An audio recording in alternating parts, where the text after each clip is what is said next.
अब बोलो।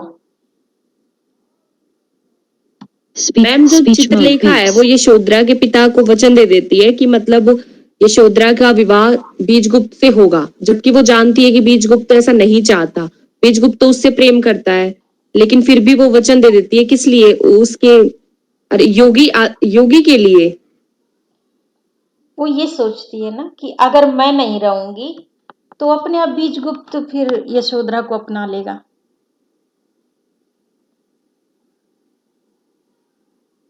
क्योंकि अभी मैं हूं तो मेरे रहते तो नहीं करेगा, लेकिन मैं जब छोड़ दूंगी तो फिर बीजगुप्त यशोधरा की तरफ अपने आप झुक जाएगा।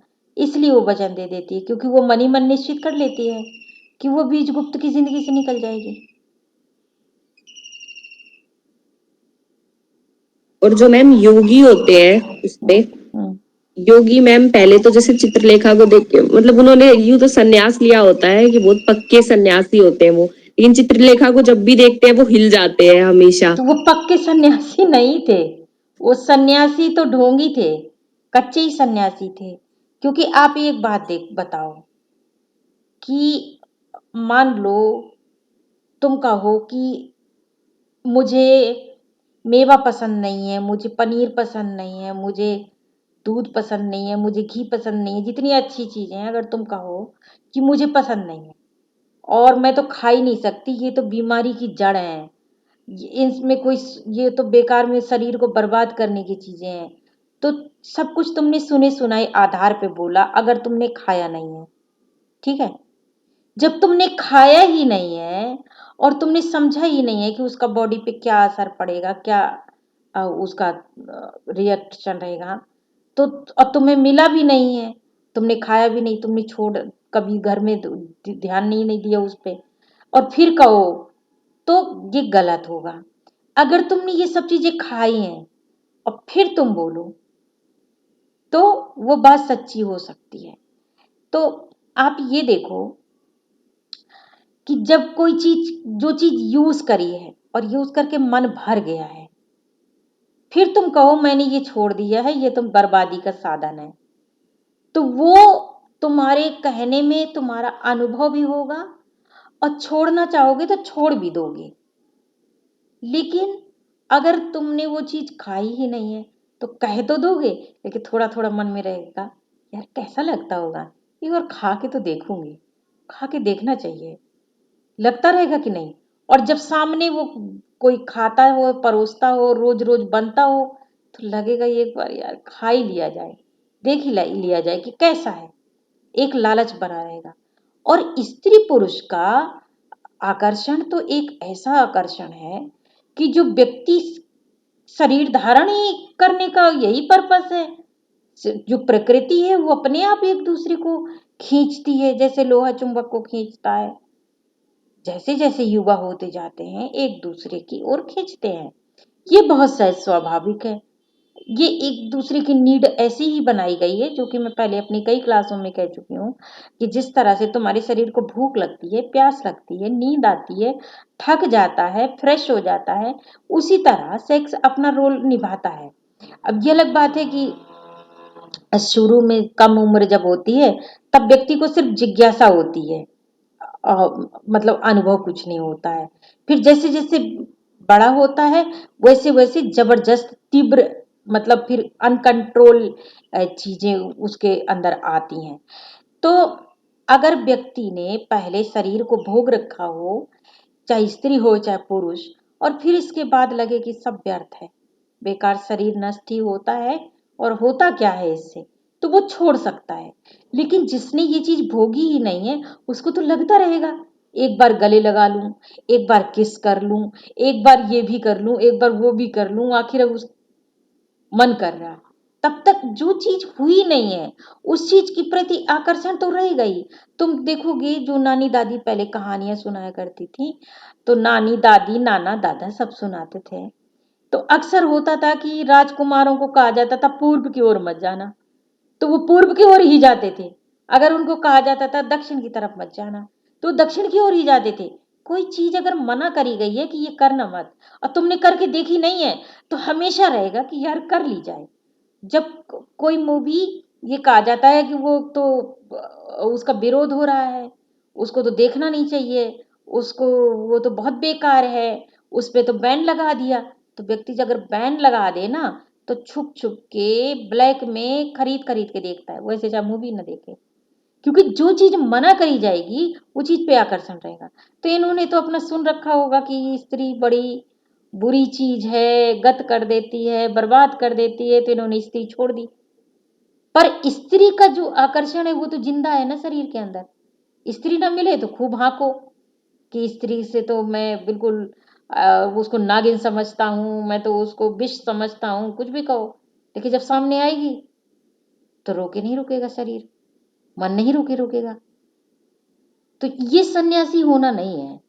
सन्यासी होने का मतलब है कि पहले उस चीज को भोगो, और भोगने के बाद फिर अगर तुम समझते हो ये तुम्हारे योग्य नहीं है, ये तुम्हारे लिए बर्बादी का कारण है, तो फिर उससे बाहर निकलो, तब होता है सन्यास। ऐसे कहां से सन्यास होता है कि ललच रहा है, मन पर बने हुए हैं।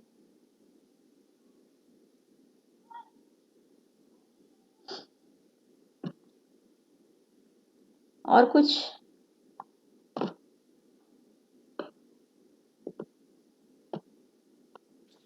और मैम इसमें मैम जब ये हमें हमारा पात्र शुरू किया था, एक तो योगी का पात्र था और एक ये बीजगुप्त का। तो बीजगुप्त को दिखाया था कि ये वासनाओं से घिरे हुए हैं, और योगी को दिखाया था कि ये मतलब सब चीज से मुक्त हो रखे हैं और बहुत ही पक्के इरादे वाले, मतलब मजबूत है ये हर चीज से।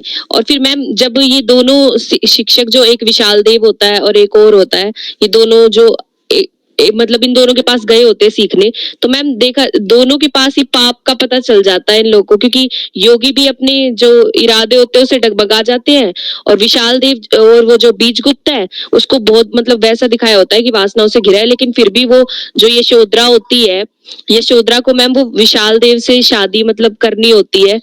विशाल देव को भी यशोधरा शादी करनी होती है, तो वो अपनी सारी विशाल जायदाद जो देव है, नहीं, उसका नाम वो श्वेतांग श्वेतांक। श्वेतांक श्वेतांक को दे देता है, मतलब उसका अच्छा पात्र दिखाते हैं। और इसका जो है, इसका नेगेटिव पात्र दिखाने लग जाते हैं लास्ट में, कि यशोधरा को अरे क्या नाम है, चित्रलेखा को फुसला लेते हैं और बीजगुप्त के खिलाफ भड़का देते हैं योगी जी। देखो तुम ऐसी, मुझे तो ये लगता है कि तुम मुझे कुछ बता रही हो, ये तो कहीं लगता ही नहीं कि तुम कोई सवाल कर रही हो। पहले भी मैं इस चीज के लिए टोक चुकी कि तुम पूछना क्या चाह रहे हो, मुझे वो बताओ ना।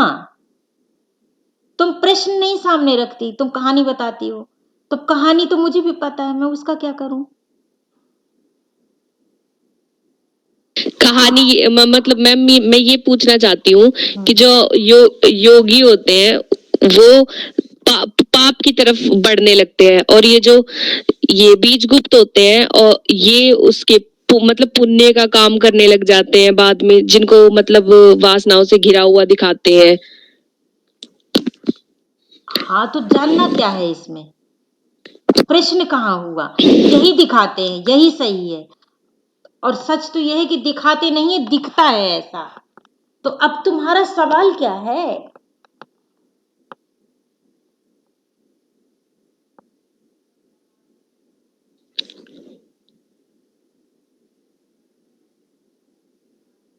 गर्ल्स ऐसे इतने बड़े बड़े पॉज लेके तो क्लास नहीं होनी चाहिए।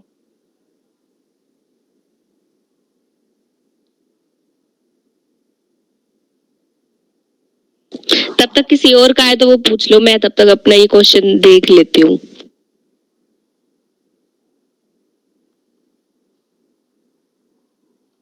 संत क्यों बन जाते हैं मैम सब कुछ त्याग करके? और उनके पास रह ही क्या गया जब बीजगुप्त ने अपनी सारी संपत्ति दे दी श्वेतांक को। तो अब चित्रलेखा अगर अपनी संपत्ति दान नहीं करती तो बीजगुप्त एक स्वाभिमानी पुरुष था, वो ऐसा तो कभी नहीं कर पाता कि चित्रलेखा को अपनाता फिर उसके धन में ऐश करता। तो चित्रलेखा इसी तरह से उसके साथ रह सकती थी कि वो भी अपनी संपत्ति दान कर दे और फिर जिस तरह से जिस भी स्थिति में बीजगुप्त रहे उसके साथ वो और भी रहे। यही तो हो सकता था, क्योंकि बीजगुप्त ऐसा व्यक्ति नहीं था कि वो चित्रलेखा की संपत्ति पे उसी तरह से ऐश करके उसके साथ रहना चाहता। आजकल ऐसे बहुत पुरुष मिल जाएंगे कि कई तो सोचते हैं कि औरत कमाए और हम ना कमाएं, बढ़िया ऐश से रहें और पूरे आदमी के रुतबे से भी रहें, लेकिन अपने यहाँ इस तरह की परंपरा रही नहीं है कि पुरुष स्त्री के धन में ऐश करें।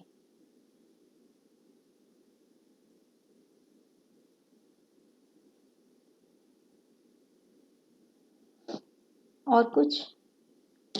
और मैम ये चित्रलेखा और बीजगुप्त के बीच में जब इतना प्रेम होता है फिर भी ये चित्रलेखा उससे विवाह नहीं करती, क्यों मैम? उसको विश्वास नहीं होता उसके ऊपर कि ये बीजगुप्त मतलब उसे कहीं धोखा न दे दे, या फिर बीजगुप्त भी नहीं उससे विवाह करता क्योंकि चित्रलेखा मना ही करी रहती है। वो इसलिए विवाह नहीं करती कि बीजगुप्त को वो सम्मान नहीं मिलेगा जो कुलीन स्त्री से शादी करने में मिलता है, तो इसीलिए नहीं करती। एक तो ये भी बात है, और दूसरा ये भी हो सकता है कि चित्रलेखा को लगता होगा कि 2 बार उसने करी और दोनों बार उसके साथ अच्छा नहीं हुआ, तो व्यक्ति डर सा जाता है कि वो फिर से वही करे और फिर कुछ ना हो जाए। तो ये भी हो सकता है कि उसके अंदर थोड़ा सा एक भय भी व्याप्त हो गया हो। जैसे भले हम इन बातों पे बिलीव नहीं करते कि देवी देव, मान लो हम बिलीव ना करें कि देवी देवता कुछ होता है या भूत प्रेत कुछ होता है, लेकिन अगर हम बीमार पड़ने लगे या हमारी बहुत बुरी परिस्थिति होने लगे और कोई कहे कि नहीं करके तो देखो सच में परिस्थिति सुधर जाएगी, तो लगेगा भले मानते हो जाने पर कर तो लें, क्या पता ठीक ही हो जाए।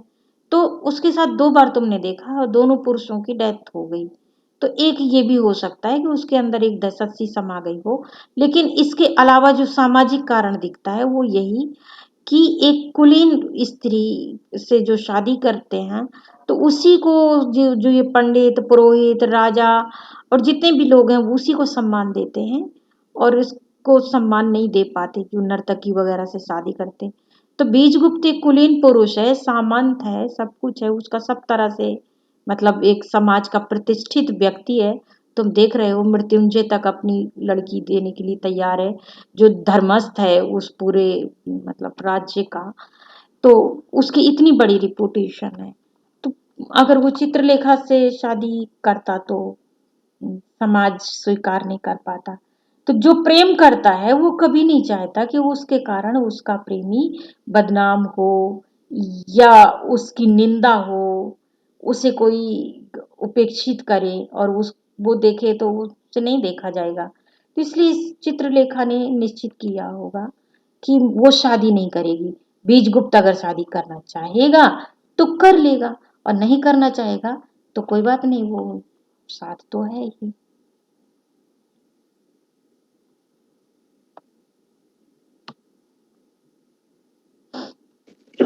मैम उद्वेगन मतलब क्या होता है?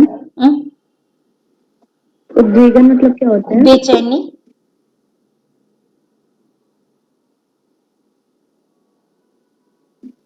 चित्त उद्वेगन। हाँ, तो चित्त बेचैन है, व्याकुल, बेचैन, चंचल।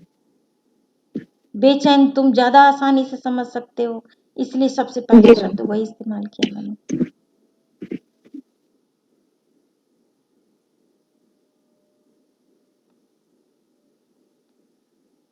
और कुछ और बताओ, और साथ में ये भी बता दो कि जो हम अब नेक्स्ट क्लास लेंगे वेडनेसडे को, तो उसमें कौन सा नॉवल करने वाले हो तुम?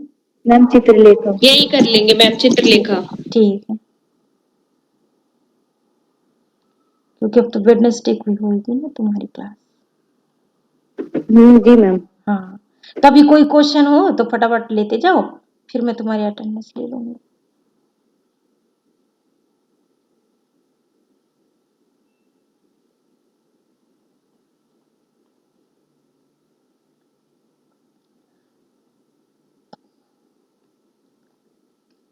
और हैं?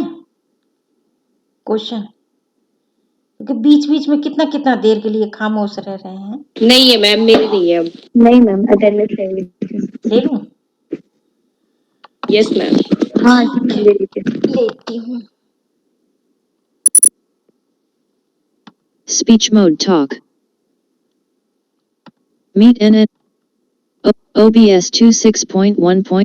OBS 26.1.1. 64-bit. Windows. Profile. Untitled scene.